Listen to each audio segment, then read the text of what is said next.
I think that's really what relates what we do at Scope Zero so well to what your focus is on this podcast, is that Yeah. it's not just any job is a climate job. It's any action can be a climate action if you have the right education behind it. And so it doesn't matter what job function you have, if you are just making sustainable everyday decisions, that influences your environmental impact at home and at work. Today's episode is about changing behavior at scale and what happens after people take action. Not because they're pressured, but because the incentives finally make sense. Lizzy Kolar is an engineer turned climate and financial wellness founder and the CEO of Scope Zero. She's built a model that turns employee benefits into a climate lever, one that helps people save money at home while also helping companies reduce emissions. In this conversation, we'll talk about how everyday decisions add up, why work from home quietly shifted emissions into our home, and how something called a carbon savings account can help employees rethink consumption, both at home and at work. If you're an employee, this episode will give you something concrete you can share with HR. And if you're a leader, it might change how you think about benefits entirely.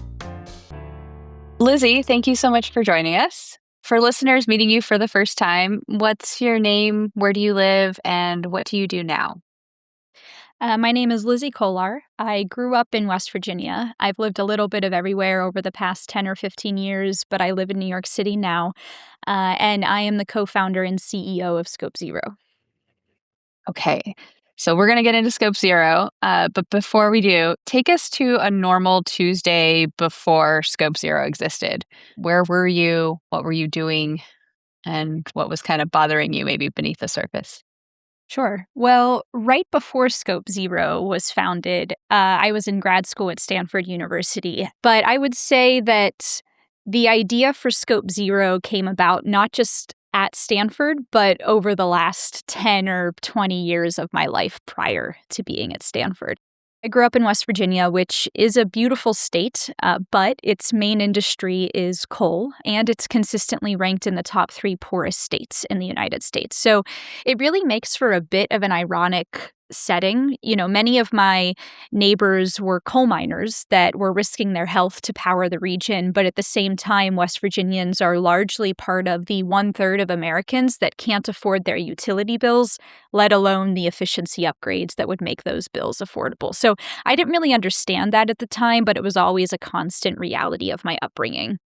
And then from there, I was fortunate enough to go to university. I studied mechanical engineering and ended up working in the energy space. My first time really working in anything climate related. I was in my young 20s and I moved to West Africa to work on a clean solar system and clean water system in Sierra Leone. How did you do that? How did you get that opportunity? I studied mechanical engineering. I always knew that I wanted to do some sort of mission-oriented work. And so I didn't really know what my options were as a kid. I assumed I would probably be in some third world country working on better infrastructure or clean energy or clean water. But I would say I was still exploring what those options looked like for me when I was an undergrad. And one of my close friends in undergrad, he had actually spent a bit of his childhood growing up in Sierra Leone because his parents were medical missionaries there. And so he had done some college internships there as well. And as we got to know each other, he knew that I was very interested in clean energy work in the third world. We were both working in the States. I was with GE. He was, I think, at Siemens. And he called me one day and said, "Hey, I just got an offer to be a project manager for a solar mini grid in Sierra Leone. Do you want to quit your job and come with me?" So Oh, wow. I hopped on that as quickly as I could. And it was one of the best experiences I've had. And then when I came back to the United States, I knew for sure that I only wanted to spend my time working on climate-related issues. And so How did that experience change you? Like, can you tell us a little bit about like what you were feeling and going through emotionally and what shifted for you? my first work experience in the US, I was working at GE as a design engineer working on their locomotives. It wasn't necessarily something I was very interested in, but locomotives are a very efficient form of transportation. Yeah. And I think GE did a really good job of teaching me how to problem solve as an engineer. So that technical foundation set me up nicely to be able to apply those problem solving skills to other areas that I would happen to be more interested in. Hmm. And I think I always knew I was interested in environmental related work. I remember as a kid, I don't think I had ever heard the word sustainability, maybe until I was 20, but it was obvious that we were polluting. And it was obvious that that wasn't good for the environment, but I hadn't been exposed to any sort of education that helped me understand the reality of health of the environment. And so, when you first get into sustainability, I feel like solar is a very common area to be interested in because it's very visible to the average person, and we know that that's a clean source of energy. And so I think the opportunity to move to Sierra Leone was great for me at the time because it was a good starting point for my exposure to what it means to work on climate. And so when I got to Sierra Leone, the main reason I was there was to work on this solar mini grid system due to logistical issues of actually getting the materials to our site in a timely manner. I ended up having a decent amount of free time to the point where solar was maybe 20% of what I worked on. And then my friend had just built a clean water center there. And then you got really interested in the health issues of just having access to reliable and safe energy and water. And then all of this was to support a local hospital. So I also did some operational work on the hospital side of things, but it was always grounded in how do we make this hospital work as well as it can, but in a sustainable way. Those were the projects that I was working on there. And I would say that a piece that ties all of them together is I was so young at the time working on that, and there was just so much interesting, cool work to be done. I think it really fueled this energy and interest in me to realize, the hardest step is getting started and deciding what you want to focus on. But as soon as you decide what you want to focus on, you can take that as far as as far as you can. And so I think in Sierra Leone, it helped set me up nicely for a very committed, dedicated life in the sustainability climate space. Wow, that's cool. And how long ago was that approximately? That was in 2017. So Okay. coming up on 10 years next year. Okay. So you said after that experience, it kind of solidified for you that this was, sustainability was the space you wanted to work in. Is that right? Sierra Leone was a good starting point for me because it opened up exposure to a lot of other sustainability and climate related issues beyond solar. And Mm, so when I moved back to the US, I realized that while I 100% agree that clean energy is the future, it wasn't something that I wanted to work on. I became much more interested in individual human behavior on a day-to-day basis and little changes that every individual can make that seem small on the surface, but if yeah. enough people do it, it adds up to real impact. And so, that can be through putting solar on your home, but it could also be through installing light bulbs or turning the lights off when you're not using them, or just by being mindful about your food choices, where you live, how you get to work, how you commute, how you shop. So it really opened the door for me on that intersection of consumer behavior and environmental sustainability. I want to dive in there just a little bit because I think Yeah. so many people I've talked to in these climate communities are so passionate about finding their place in climate. And it can feel very overwhelming, and all areas of climate being like equally as exciting. And it's really hard to kind of narrow in without knowing where that passion is. So, can you tell us a little bit about the journey of you going from like, okay, solar energy, and actually like, no, I'm more interested in consumer behavior and like psychology? I don't know if there was one specific moment that made that connection for me. I definitely remember a book that really opened up my eyes to this, and it was David Owen's The Conundrum. And it talks Okay. about how energy efficiency doesn't always lead to a more sustainable system, because oftentimes when you make a process or a product more efficient, you end up using more of it, so you end up consuming more. Mm. And I think that applies to how I thought solar was supposed to work at the time when I didn't know anything about sustainability. You know, I just assumed, oh, if everybody has clean energy, then we're good to go and it's fine. But it's more nuanced than that, right? It's not Mm. just, oh, let's make sure our energy sources are clean. We should reduce our energy consumption first, so then we need fewer solar panels to support our energy demand. And so I think it was a trickle down effect from that, of realizing, oh, the end goal isn't just to electrify everything with clean energy. It's much more of a systems level approach. And a key factor that plays into all of this is how we as individuals make decisions on a day-to-day basis.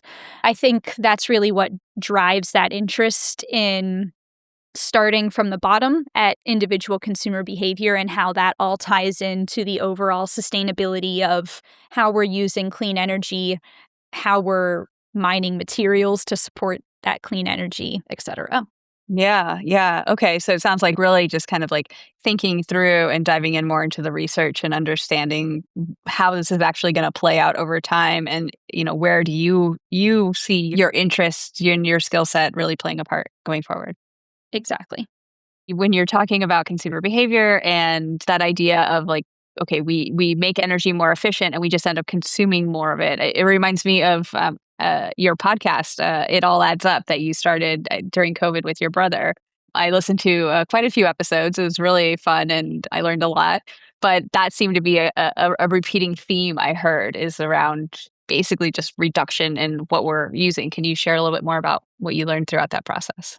Yeah, so the podcast that I made with my brother during COVID, that was inspired from the work that I did right when I came back from Sierra Leone. So when I moved back to the United States, I worked with a company called Amoresco, where I was designing energy and water efficiency upgrades for military base housing all over the US. And I would say that for the most part, homes seem simple on the surface. And then as soon as you start to really look into, okay, what types of technology exist in the home? How are different occupants using that technology? What climate is it in? What building materials were used to create the home?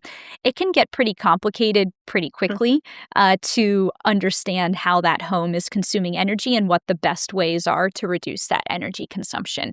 What I learned through that job is that the average US home can cut their utility bills in half with just simple efficiency upgrades at In home. half. Yes, Wow. yes. But I think a big barrier to achieving those savings is education.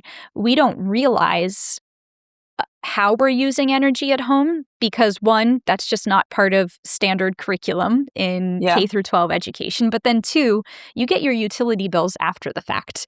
And it's just one big lump sum at the end. You don't know if 10% of your electric bill was for your refrigerator or if 50% of your electric bill was for your refrigerator. And so I was working at Amoresco and making all these upgrades for military base housing. It was interesting to see which projects resulted in the most savings, and it depended on a lot on occupant behavior of the homes. Hmm. And I think that's really, back to our conversation from a few minutes ago, that probably is what sparked the interest in that individual behavior and decisions and sustainability. And so when I was working at Amoresco, I had this idea for a podcast that can help to simplify some of the concepts in an educational format that can help anybody reduce their utility bills through home upgrades, through home modifications, or through behavior change. I was in grad school when the pandemic hit. moved back to West Virginia with my parents for a few months. So my brother and I were, in our late 20s living with our parents again. Not a lot going on during the pandemic. My brother happens to be a fantastic musician and audio engineer. So he had all the equipment we needed for a podcast. And he graciously agreed to be the co-host as well. So with the podcast, it's 6 different seasons. The first season focuses on utility bills. The second season focuses on food and then transportation and then places that you frequent, like the gym or restaurants, and then miscellaneous items like eyewear or clothes or furniture. The last season is takeaway episodes. And every episode focuses on a different everyday item that you can upgrade, modify, or use differently to save money. But secretly, the only reason you're saving money is that you're using less energy, water, or resources. I think that podcast does a really good job of highlighting my personal interests and what's going on in my brain on a day-to-day basis when I'm making decisions about everything from home technology to what I'm eating that day to how I'm getting from one place to the next. I don't want to skip over any tips you have on how to reduce people's energy bill by 50%. When you walked into these people's houses as part of this Amoresco, you said? As part of that job, what did you see in there? And then what did you come to learn are the biggest levers for reducing our electricity bill? Of course, it depends on what home technology you have, where you live, how you use your home. But in general, the best place to start with home efficiency upgrades are with low-hanging fruit. And so low-hanging fruit is upgrading to all LEDs, using power strips to reduce what's called vampire loads. So vampire loads, that's electricity that your devices are consuming even when you're not using the device. So the best way to avoid vampire loads is to unplug all your devices when you're not using them. The second best way is to plug them into a power strip, but turn the power strip off when you're not using them. So do you have a sense of how much electricity that is? Because I've heard conflicting things. The average U.S. home spends probably about $300 a year on vampire loads. So that's $300 for electricity you're not even using. Are there some appliances, some things that are plugged in that are more draining than others, or does it matter?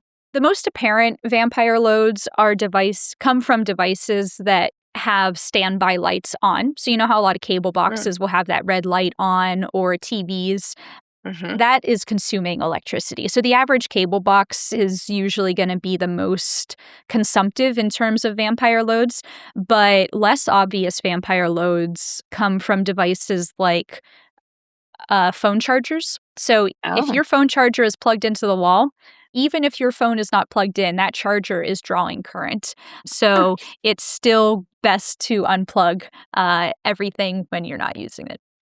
Okay. Switching from incandescent to LED light bulbs, turning off or powering off your power strips for things that are plugged in to avoid this vampire. Exactly. And then the other 3 low-hanging fruit places to start are low-flow shower heads, low-flow sink faucets, and low-flow toilets, because that'll reduce your water bills. And then for the sinks and the showers, it also reduces your energy bills by reducing your hot water demand. Okay. That makes sense. Yeah. Okay, great. Okay, so you did this podcast with your brother. Everybody should check it out. I'll put a link in the show notes for sure. Really short, quick episodes that are really easy to digest and super actionable. And then tell us about Scope Zero. So where did the company come about? How'd you get started? Yeah, so that's a good segue from the podcast that I did with my brother, because we launched that podcast in May 2020. I was in the middle of grad school, and I didn't know this at the time because I didn't have the idea for Scope Zero yet, but a lot of the research we did for the home season of the podcast ended up being the foundational data set that we used at Scope Zero. I had a feeling. Yeah. So I'll talk a little bit about how Scope Zero came to be. So you add up all the life experiences that we've already talked about. And then when I was in grad school at Stanford, I was studying in a program called Sustainable Design and Construction. So again, focused on energy efficient building design. I was working on the podcast with my brother. And then I got connected to a recently retired VP of sustainability from Nike who was trying to get all of Nike employees to electrify their homes. And I Hmm. thought that was such a fascinating approach to go through the company to be able to reach a lot of individuals at once. Because one of the main issues with making residential home technology upgrades at scale is that there are so many homes across the US. It's really hard to have a direct consumer Mm. approach to try to get everybody to upgrade their homes because everybody's home is so different. But if you're able to create a solution where you can reach thousands or tens of thousands of people at once through one company, that helps to scale impact. And so I really liked his approach of trying to get Nike employees to electrify their homes. Me being from West Virginia, where sustainability maybe isn't as top of mind and financial wellness isn't as prevalent, I thought that the missing piece was a financial incentive Hmm. to help employees make those home upgrades. And so all of these experiences led to the creation of our company, Scope Zero. And at Scope Zero, we created what's called the Carbon Savings Account, or CSA. And the CSA is a financial wellness employee benefit, and it's a corporate sustainability strategy.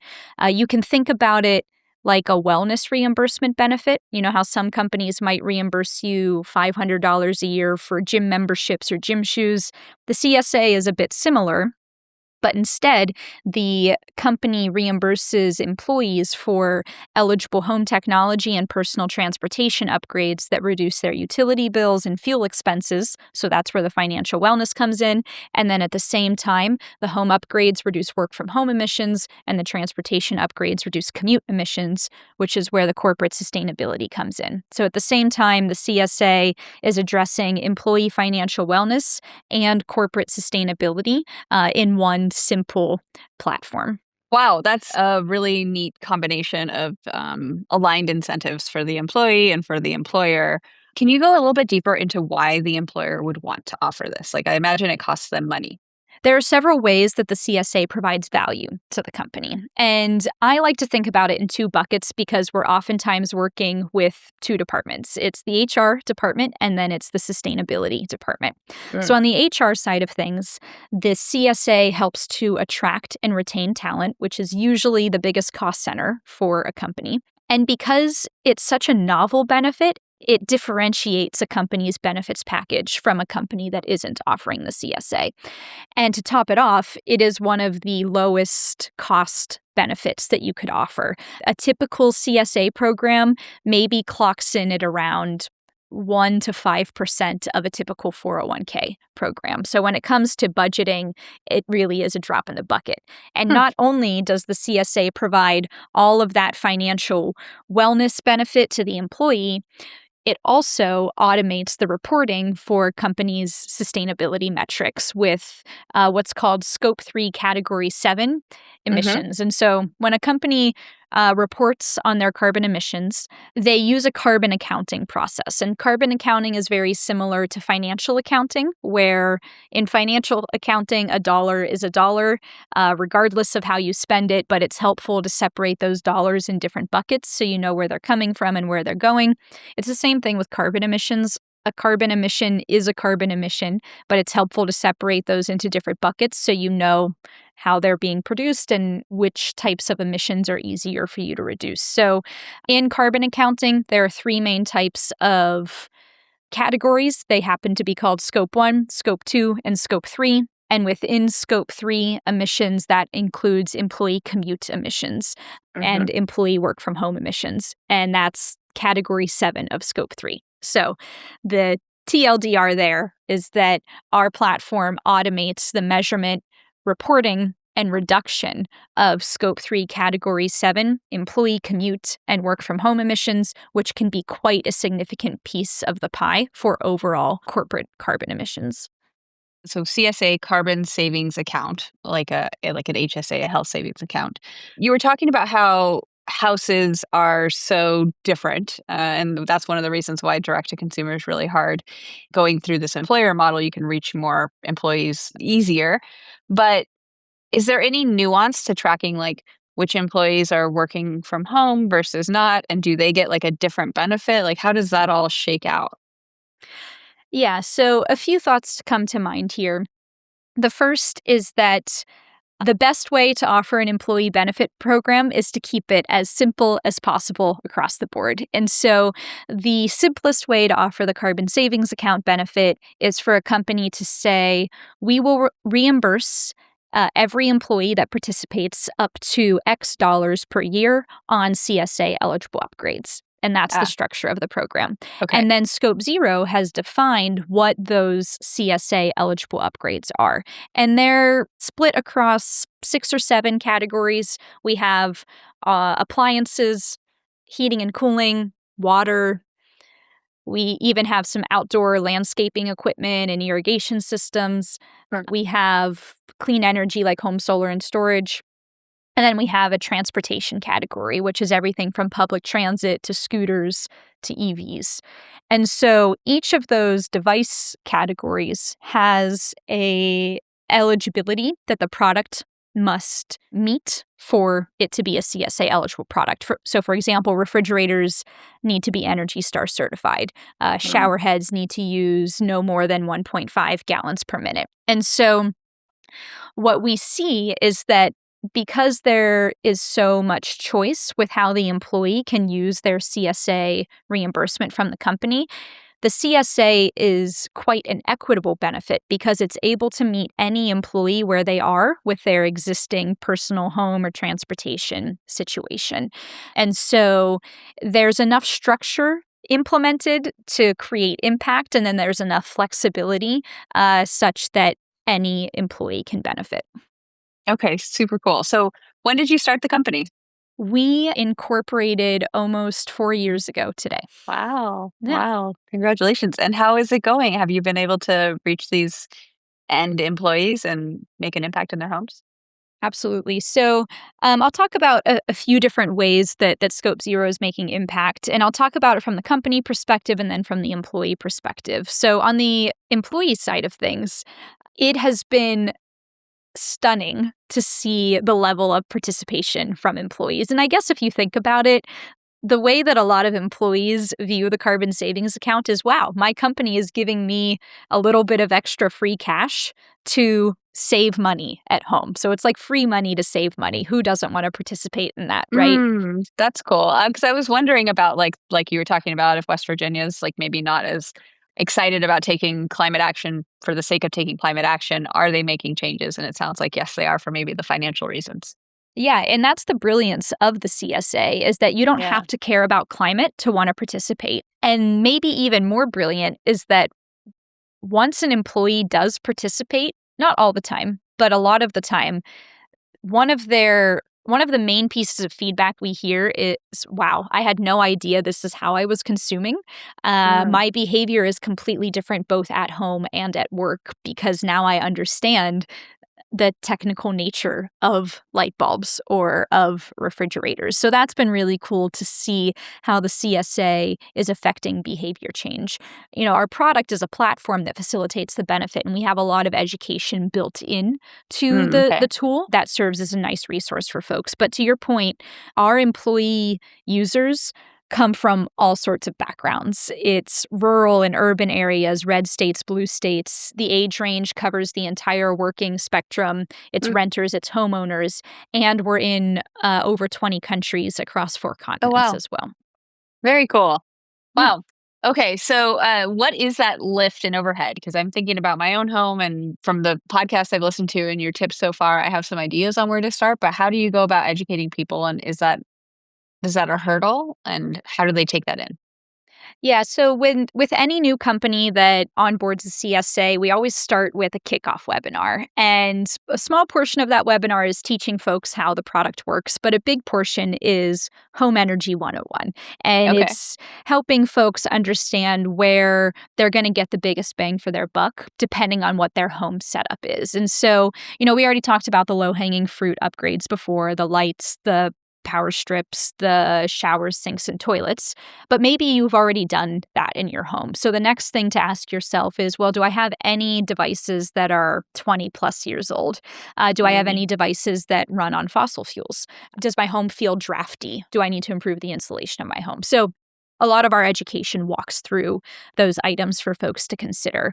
And when it comes to the overhead cost for employees to upgrade their home, again, it really just does depend on what type of home technology you have right now. But I think one of the most interesting pieces is that you don't always have to do a full upgrade to every single device to achieve significant cost savings. For example, you don't need to replace the entire toilet.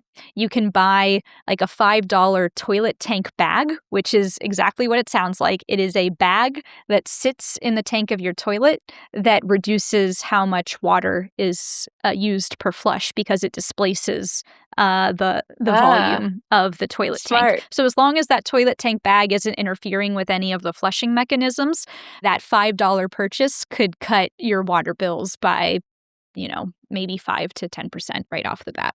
Wow, that's really cool. And so how much are people getting, usually? Is it like a yearly allowance, or is it really up to the company? Yeah, so we're quite flexible with however the company wants to structure the program. I would say the most common structure is that a company will say, we will reimburse you up to X dollars per year, and it's a use it or lose it, which is good because it incentivizes employees to continue to be engaged from year to year. Sure. And then we've seen even as little as $300 per year go quite a Uh-huh. long way in driving that impact. So that's another reason that the CSA is such a nice offering for companies, is that it can be so low cost but still have quite a high impact, both financially and environmentally. You were saying that some of these employees, or a lot of them, are really excited, and it's changing how they think about their own use at home and at work and just life in general. Do you have a story, or you can kind of share maybe like a single employee or a single company where this really clicked for them? Yeah, a few examples come to mind, and this is also one of my favorite pieces about the CSA, is that it's relevant in so many use cases. So, some people might want to upgrade as many things as they can right off the bat. Some people might want to save up their reimbursement allotments for when they move into a new home and they want to, Mm. upgrade everything from then. Some people use the CSA as a rainy day fund, which is really one of my favorite applications for the CSA because when your water heater breaks, you Mm. want to be able to get that fixed as soon as possible, and that's a big purchase. In most homes, upgrade their water heater maybe once every 10, 15, or 20 years. And Yeah. so the decision that you make when you're purchasing that water heater will impact your water and energy bills for the next decade or two.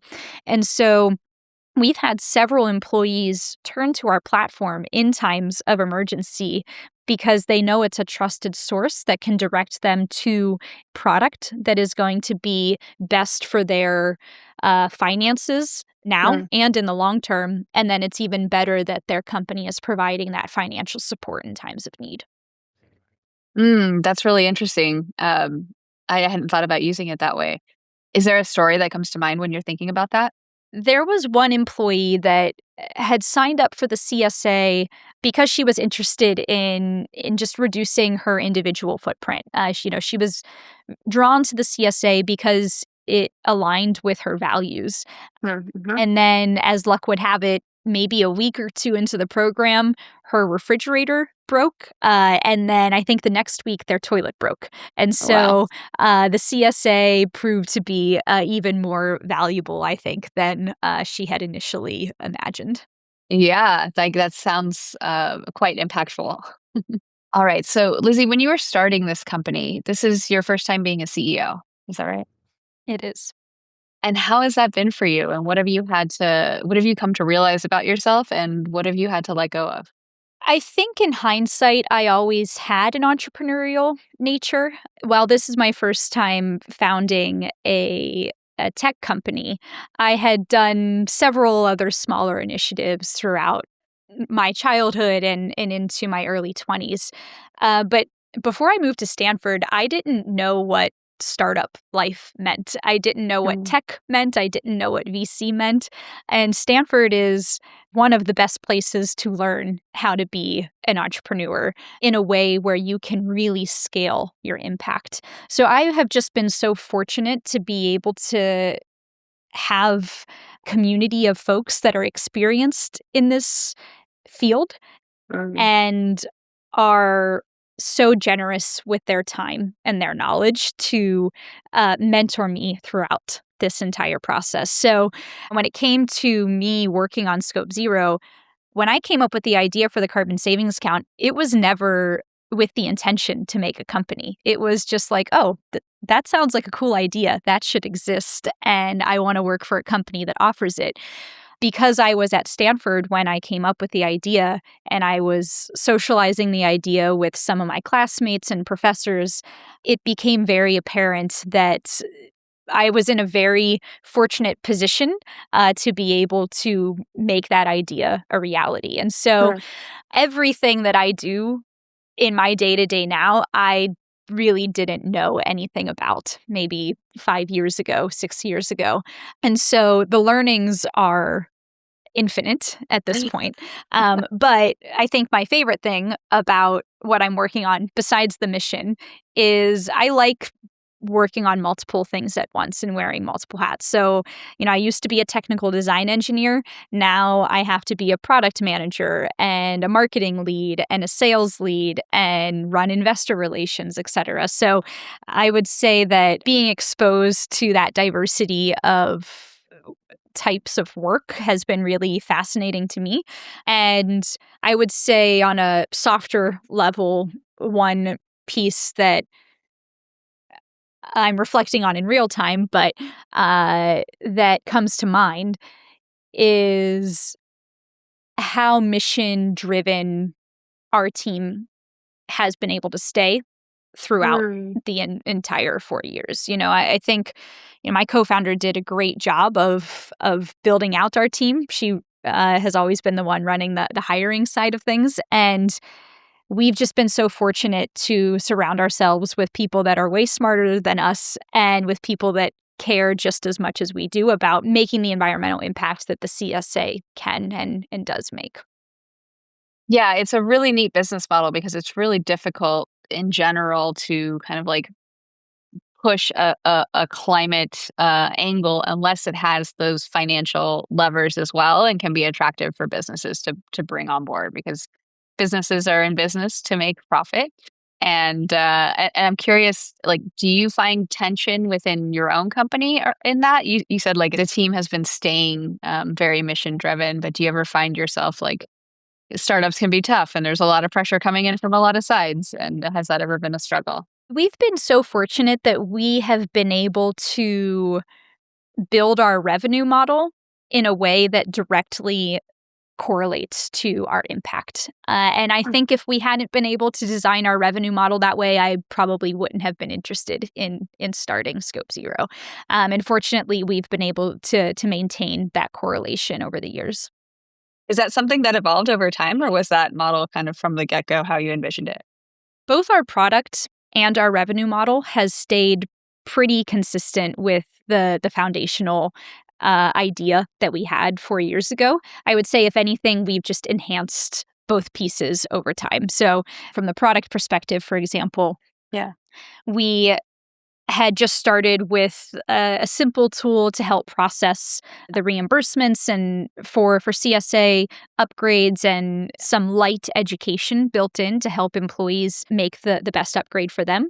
And comparing that to where our product is now, we've deeply expanded the education resources available to employees. It's everything from little daily quizzes, kind of like New York Times games, to monthly challenges where you can go in and learn everything you could ever imagine about light bulbs or everything you could ever imagine about smart thermostats. And then we'll do monthly power talks, which are just live webinars that are related to each of those courses. So we've really been able to expand on those initial foundational ideas. No, that's pretty fun. I'm imagining a future New York Times mini game powered by Skip Zero. That'd be fun. That'd be great. And how has it been over the last 4 years? Have you seen competition come in? How's the market? I would say right when Scope Zero was getting started, the green benefits space, if you will, was a very nascent space, but it was so timely. We incorporated at the very beginning of 2022. So work from home, everybody knew Yeah. that was here to stay, at least in some capacity. But the thing is, when you work from home, your utility bills are probably 20% higher than they would be otherwise. Mm, And then there were all of these other financial pressures coming from post pandemic inflation. The war in Ukraine was a big deal for increasing energy prices. So there was just a lot happening in terms of financial wellness and how that relates to your utility bills at home. At the same time, more and more Fortune 500s in particular were creating these formal climate commitments and mhm. realized that they needed to be pulling every lever that they could to reach those goals. And starting with your employees and getting them all on board and motivated to contribute to corporate sustainability goals, whether it's the employee commute or any other part of the company's value chain, was really important. So we were very lucky with the timeliness of the idea for the carbon savings account in 2022. And to that point, there have been a handful of other folks that have seen the need for these benefits that lie at that intersection of sustainability and financial wellness. But I would say that one thing that really differentiates Scope Zero is our focus on the financial wellness and how equitable we've been able to make the product in its ability to relate to any employee. For example, some green benefits might just help with EV purchases or with solar purchases, which Mhm. are important, but not everybody needs EVs and solar, and not everybody can afford EVs or solar or even lives in a place where it's conducive to EVs or Right. solar. And so, and then back to what we were talking about before, climate change isn't top of mind for everybody, and that's okay. Everybody has their own things and concerns to be dealing with. But because we focus on reducing cost of living, and Mhm. that's really how we've been able to amplify impact. You mentioned at the beginning or earlier that there were kind of two departments you're working with, HR and the sustainability team. How do companies or people, employees, how do they typically connect with you? Are you going out and meeting with them? Do they come to you? Who in the organization's doing that? And do you have any recommendations on how to navigate that Yeah. for employees? Yeah, it's a little bit of everything. So, through the employee lens, if you work at a company that is not currently offering the CSA, my recommendation would be to reach out to your benefits manager or your HR leader, or if you have a corporate sustainability leader, some teams might even have employee engagement leaders as well. Those can Mhm. all be good contacts to reach out to.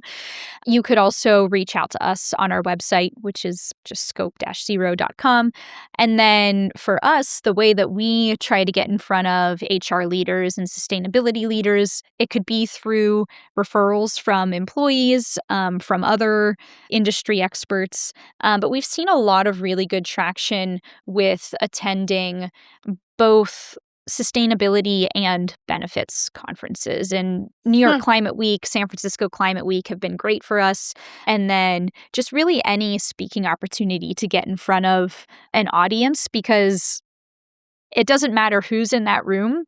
The Yeah. CSA is going to be relevant to them in some capacity. We've just been fortunate with the opportunities that we've had to get the word out there that the carbon savings account exists, and getting the word out there that it is relevant to any employee at any company. Are there some companies or employees or jobs or roles where like there's a more obvious lens that they should be thinking about this? Like what should they be noticing in their own job or in how their teams are working that would kind of give them a clue that maybe a CSA is right for them and this is why? So really, the CSA is relevant across the board, but some very obvious factors that could the CSA even more relevant to a company include if you have an entirely remote workforce. That is a Mhm. great place to start and really focus on the home upgrades for CSA. But on the flip side, if you have a workforce that is entirely in person and you maybe have a site that's really remote, so you know your employees are driving 50 plus miles a day, that Uh, could be another really good place to start.